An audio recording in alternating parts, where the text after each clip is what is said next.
okay, or you have to eliminate their ability to take any action against you. There's nothing in between here. And only after you have done that, then you can go back and think that, all right, what are the targets that we want to do? And that can be standard operating procedure. I have repeated to you that the Americans over 15 years conducted thousands, not a few dozen, thousands of drone and missile strikes into Western Pakistan. Every time they had spotted a high value target of which they had assessment and intelligence, they pressed a button and a cruise missile rained down on that target. End of story. They didn't seek permission, they asked no one. Barack Obama was not asking anybody's permission to send in SEAL teams to Abbottabad, and they went in when they saw fit. We can choose to do the same. But right now, the Pakistani state, not the terrorists, which are a functional arm of the state, are waging or attempting to wage war against you. Breaking developments coming in. I've just been told that the Defence Ministry now is holding its highest level meeting with the Defence Minister, including the CDS and all three service chiefs. And we are expecting, obviously, big decisions to be now taken, suggested and communicated to the Prime Minister, who's been in the war room all night. And what those will be, we won't know. Okay? And once again, as I've been mentioning all night, I will beg and implore you to understand that in an era, in a time, in a generation where even I am used to real time news and information, I am used to be able to tell you within seconds what has happened, what is being announced. We are now operating in an information vacuum. If we go to war, we will not know that the war has started until several hours later. We will not know how the war is being conducted, what is going on until several hours later, perhaps days later. There is no scope, what we are used to, that you are thinking you will get information on Twitter or you will put on TV and some reporter will be telling you, here this is the border and here you can see the army convoys shooting their way into Pakistan. That's not going to happen. So, perforce there is going to be an information vacuum. All that is being asked of us, is to be patient, keep calm, carry on and follow any guidance that is coming our way. That's all being asked for us. Everything else is the headache of the armed forces who know what they are doing. They have performed in the last 48 hours.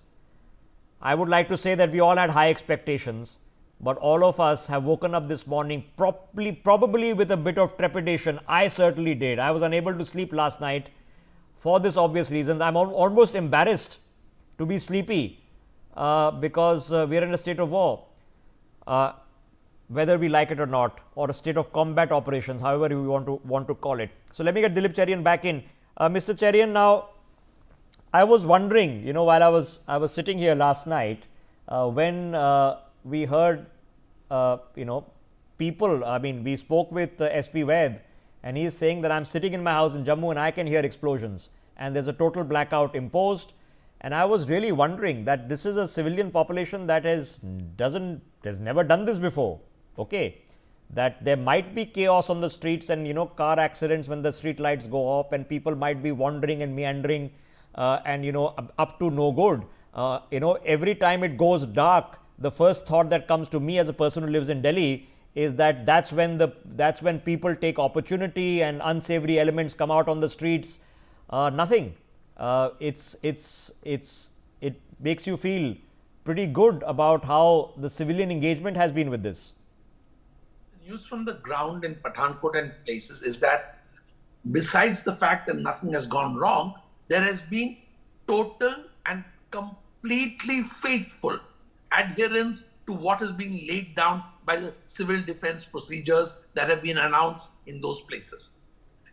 That is not just a very great sign, but it's also a sign of national coherence on what we are trying to do and the consequences. These are people who are living and experiencing the front line of conflict, and they have chosen that they will not take either any undue risk or put our forces to risk by either communicating anything or doing something which can endanger other civilian lives. And I think if you combine this with the remarkable efforts being made on the health sector to make sure that our hospitals are in a state of readiness, I think whatever can be done from a civilian and a citizen point of view is in place. That's a big building block on which I'm sure the defense forces are both relieved and which they deserve. Because you cannot expect just the army to fight and win a war. It requires the full cooperation and the support from the citizenry.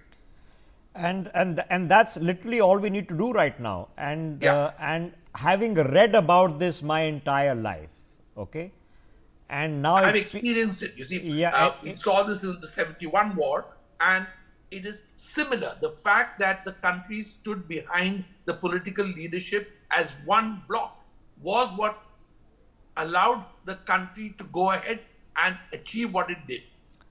Well, yes, I've heard my father talk about that experience.